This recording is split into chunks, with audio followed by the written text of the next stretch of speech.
Assalamualaikum and hi, I am Nur Umaira. So we have chose retirement planning case study for the FIN533 group project. And I will begin our group project presentation with the introduction of this project. This project involved developing a comprehensive retirement plan for Kamarul Arifin bin Muhammad, a 25-year-old individual aiming to retire at age 55, with a target retirement savings of 900,000 ringgit. The plan will assess his current financial position, including assets, liabilities, income, and expenses, to determine whether his current savings and investment strategy are sufficient to meet his retirement goal. By using financial principles and projection tools, the project will evaluate his cash flow, net worth, and savings capacity and propose a structured strategy to achieve his desired retirement fund. The analysis will also consider factors such as inflation, investment returns, and debt management to ensure a realistic and sustainable retirement plan. The project will conduct a detailed case study of Kamarul's financial status to create a tailored retirement plan. The key activities including reviewing Kamarul's income streams and liabilities to compute his net worth and monthly cash flow. We will perform a detailed financial projection to determine if Kamarul's current savings plan is sufficient to meet his goal of accumulating 900,000 ringgit by age 55. Considering compound interest and potential returns from investments, we will calculate his savings using the formula for future value of a series from time value of money calculation. The result will be compared against his 900,000 ringgit target to identify any shortfall. Not only that, based on Kamarul's age and the need for growth, we will propose a structured investment strategy, making a critical analysis of the obstacles that could divert Kamarul's retirement plan, and providing a clear set of recommendations to execute the plan and safeguard against the identified risks occur by proposing adjustment to savings behavior, investment returns, or debt repayment plans. The objective of our project is to evaluate Kamarul Arifin's current financial health and net worth. Next is to determine the feasibility of achieving a retirement fund of 900,000 ringgit by age 55, given him current savings and investment habits. On the other hand, the project aims to calculate the required monthly savings and investment returns needed to reach the retirement goals. Our objective also to propose a practical and sustainable financial strategy that includes debt management, investment planning, and risk mitigation. Lastly, to enhance understanding of retirement planning principles, including time value of money, compounding, and inflation adjustment. By the end of this project, we will deliver a detailed retirement plan report including balance sheet statement and cash flow analysis, projection of savings with and without compounded returns, and calculation of the future value of his current assets. Next, we have identified of key financial challenges such as cash flow deficit, high interest debt, and asset liability mismatch, and proposing actionable short-term financial plan, which an immediate and actionable strategy. We have also integrated a long-term supercharged investment strategy, which supercharging his monthly investment contribution to nearly 5,000 ringgit. Last but not least, we give recommendations to build an emergency fund to prevent future debt, give an advice to review insurance coverage, and a guidance on conducting semi-annual financial reviews to adjust the retirement plan. Assalamualaikum, my name is Arina Nadira. Now I will explain the factor of retirement for Encik Kamarul Arifin. Currently, he is 25 years old and his desired retirement age is 55 years old. His target savings account for retirement is 90,000 ringgit. Looking at his assets, he already has savings in EPF of 25,000 ringgit, ASB of 50,000 ringgit, and tabung haji of 18,000 ringgit. In addition, he has monthly savings of 2,500 ringgit, cash in bank and in hand, as well as lifestyle assets such as a car valued at 30,800 ringgit and home furnishing worth 6,000 ringgit. For his liabilities, he still has several commitments such as a car loan of 10,000 ringgit, PTPTN loan of 16,000 ringgit, a home loan of 95,000 ringgit, credit card debts of 5,000 ringgit, and a personal loan of 16,000 ringgit. On the expenses side, his monthly spending includes transportation, insurance, food, utilities, and loan repayments such as car loan, PTPTN, home loan, and personal loan. And credit card. He also set aside 2,500 ringgit monthly for savings, which is a positive habit.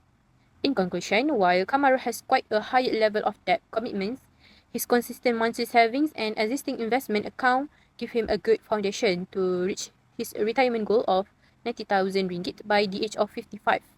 However, to ensure financial security, he should continue to reduce liabilities, control expenses, and maintain discipline in saving.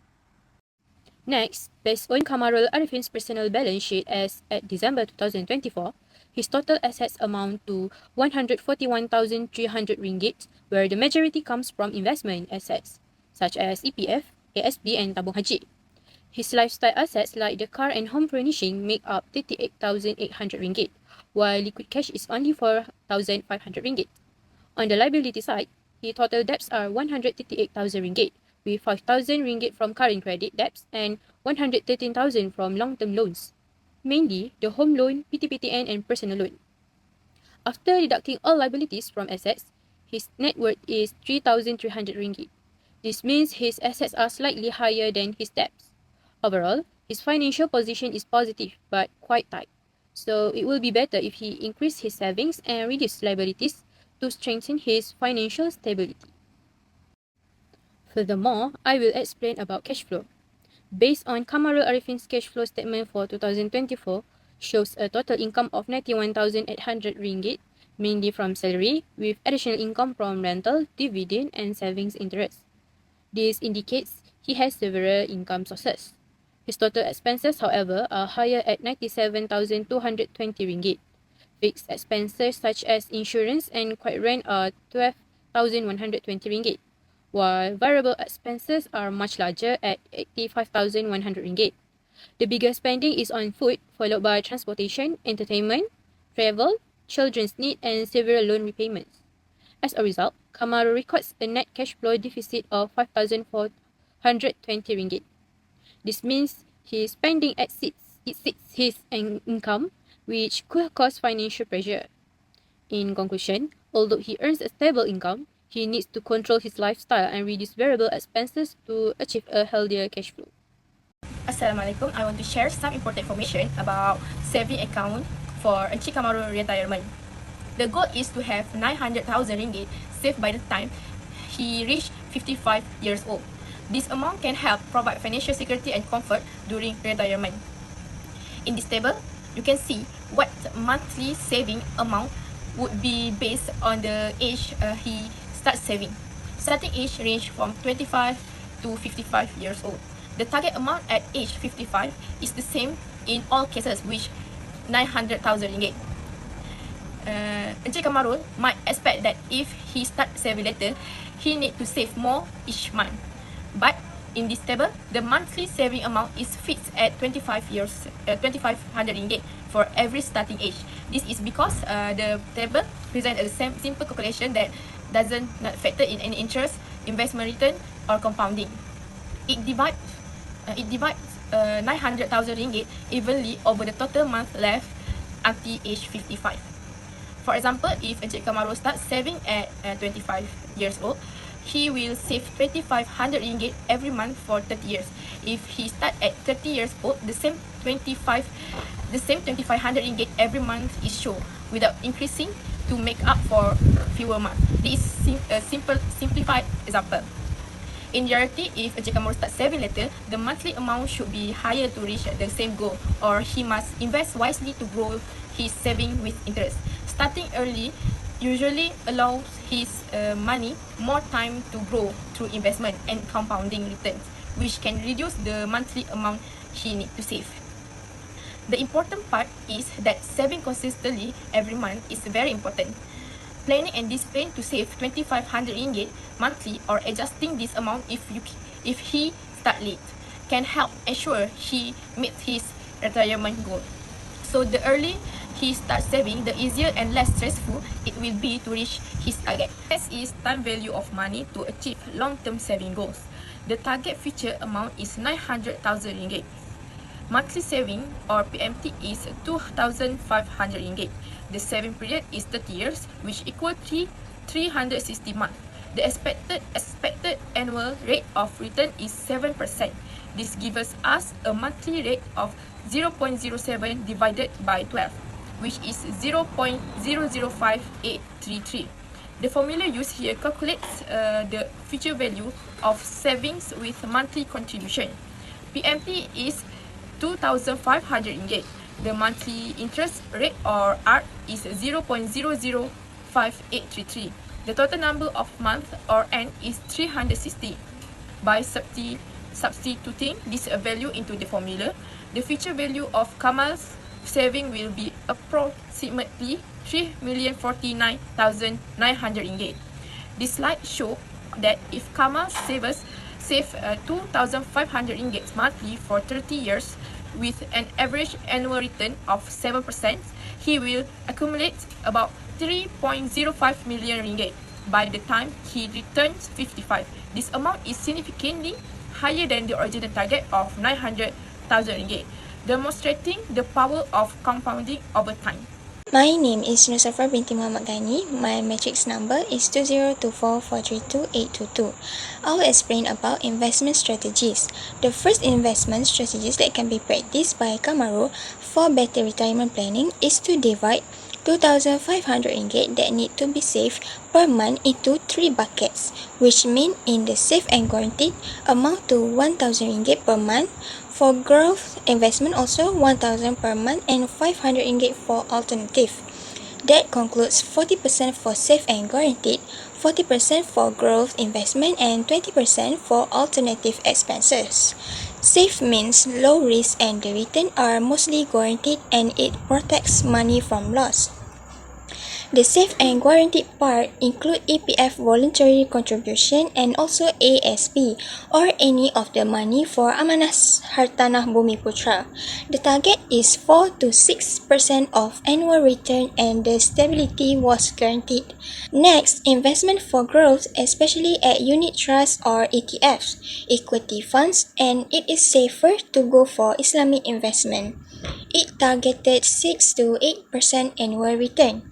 The last bucket is for alternatives, especially property investment on a small scale or gold investments to survive against inflation that might occur.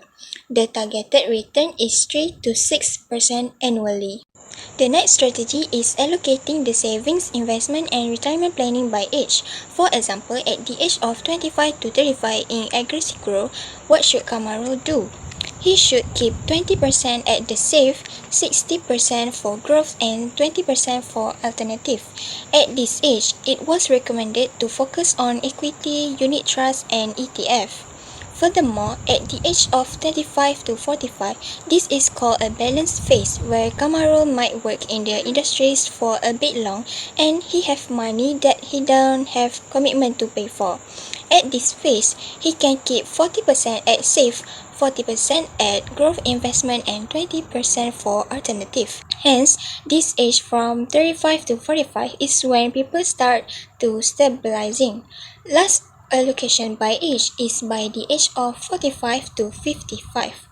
A conservative phase should allocate 60% for safe, 30% for growth, and 10% for alternative. This is to secure funds and can avoid high risk. Not only the strategies only, it also needs practical action by automating to split and save 2,500 every month from the income of 6,000 into accounts and investment. The accounts to rebalance every 2 to 3 years are also a good step and action to achieve the target of 900,000 for saving account for retirement by moving profit from equity into the safe bucket. Another action is to use tax relief. For example, EPF with the amount of 4,000 per year. Lastly, it is important to have an emergency fund by keeping separate expenses for approximately 6 to 12 months for emergencies which we do not know when will happen. This emergency fund is not part of 2,500 but it can be assembled slowly. That's all for investment strategies. Next, let's look at the potential challenges that Kamarul need to face when managing his retirement planning. First is a high debt burden.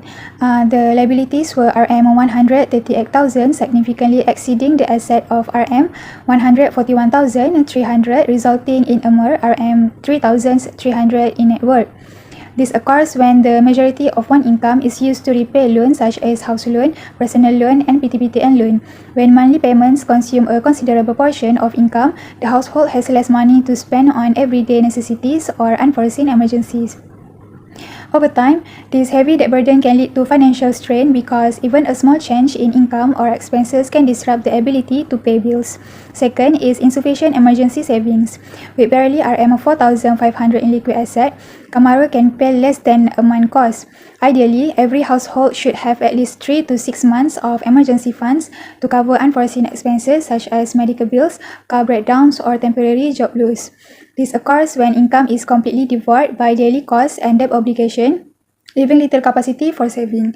Without a safety net, Kamaru would be forced to rely on high-interest credit card or personal loans, resulting in a debt trap. Third is overdependence on a single income source. Kamarul depends on one salary of RM 72,000 per year in a household which poses a major financial risk. If Kamarul loses his job, falls sick, or faces pay cuts, the whole repayment capacity will collapse. This reliance on a single revenue source occurs when there is no effort to diversify earning through side business, investment, or multiple income streams. Furthermore, inflation and growing living costs indicate that a single salary may not be enough to meet future demands, restricting financial development and stability. Fourth is a long-term loan commitment. High long-term debts such as household, PTPTN, or personal loan can consume a significant percentage of one income for years. While this loan may be necessary for education or owning a home, the long repayment period reduces the ability to grow wealth in other ways, such as investment and business opportunities. The reason for this is that loans are frequently obtained without properly evaluating the long-term impact on cash flows.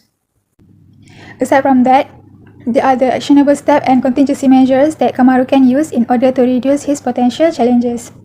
First, to reduce the high debt burden, the actionable step that Kamaru can do is pay off high interest debt such as credit card, which would charge fast and create a heavily financial burden. Reducing this debt frees up financial flow for other vital requirements. Another practical strategy is to refinance debt at reduced interest rates. For contingency measures, Kamaru can book a 3 to 6 month emergency reserve out of liquid asset as a backup plan. This provides a cash cushion in case repayment becomes tough. Second, the actionable step that Kamaru can take is strengthening emergency savings. One efficient strategy to increase emergency saving is to shift a portion of investment income into a saving account. This enables saving to develop steadily without needing to significantly reduce daily consumption. Another option is to schedule monthly payments to a designated emergency account. For the contingency measures, Kamarul can sell his lifestyle assets such as jewelry or non-essential devices to meet short-term financial demands. For larger crises, securing a low-interest personal credit line in advance is a safer borrowing choice than utilizing high-interest credit cards. Third, Kamarul can reduce dependence on a single income source. Diversifying income stream is key to financial resilience. This could involve side businesses, freelancing, or generating income through digital platforms. Another strategy is Kamarul can grow a rental property portfolio gradually using positive cash flow from tenants to cover parts of loan repayment. At the same time, maintaining employability through continuous upskilling and networking is vital. For contingency measures, Kamarul can prepare income protection insurance as the smart move. This type of insurance provides financial support if Kamarul is unable to work due to illness, job loss, ensuring that basic expenses and debt commitment can still be managed. Fourth, Kamaru can manage long-term loan commitment by making extra payment on home loan and PTPTN whenever bonus or extra income are received, which help him to reduce the principal amount faster. This can shorten the repayment period and save on total interest costs. As a result, in contingency measures, Kamaru can restructure household term with the bank, such as extending the repayment period or lowering the monthly installment, which can provide breathing space and prevent default. We have learned that a high income and savings goal are meaningless without positive monthly cash flow. Managing expenses is foundational. Other than that, saving while paying high interest debt is a losing financial battle. We should prioritize eliminating the debt. And not to mention, a positive net worth is good, but without liquid asset for emergencies, one remains financially vulnerable. Additionally, by starting early and consistently with even modest sum can lead to extraordinary wealth over time. The most importantly, don't rely on a single salary cost because it is a significant risk. Instead, building passive income streams is the key to financial resilience. Moving on to the last section of this group project, what can be improved in the future is by implementing a strict budget to eliminate discretionary overspending and channel funds into an emergency fund and debt repayment. Additionally, by aggressively pay off high interest debt, Kamarul should aim to save 3 to 6 months of essential expenses in a liquid account to avoid future debt. On the other hand, Kamarul could diversify his income source by exploring side hustles or passive income opportunities to reduce reliance on his primary salary. Kamarul also should regularly review the investment portfolio to align with changing risk tolerance as retirement approaches. To conclude, retirement success is not about saving money, it is about holistic financial health, including managing cash flow, eliminating debt, investing wisely, and planning for the unexpected. Besides, Kamarul has a strong foundation with solid assets like ASB, Tabung Haji, and EPF, and also have a good savings habit. He faces a critical cash flow deficit caused by high discretionary spending and debt, which threatens his long-term goals. Finally, Kamarul's objective is not only achievable but also exceedingly possible. He can accumulate significantly wealth for the future by putting his financial well-being first today. His path from financial strain to long-term success is changed by this retirement plan.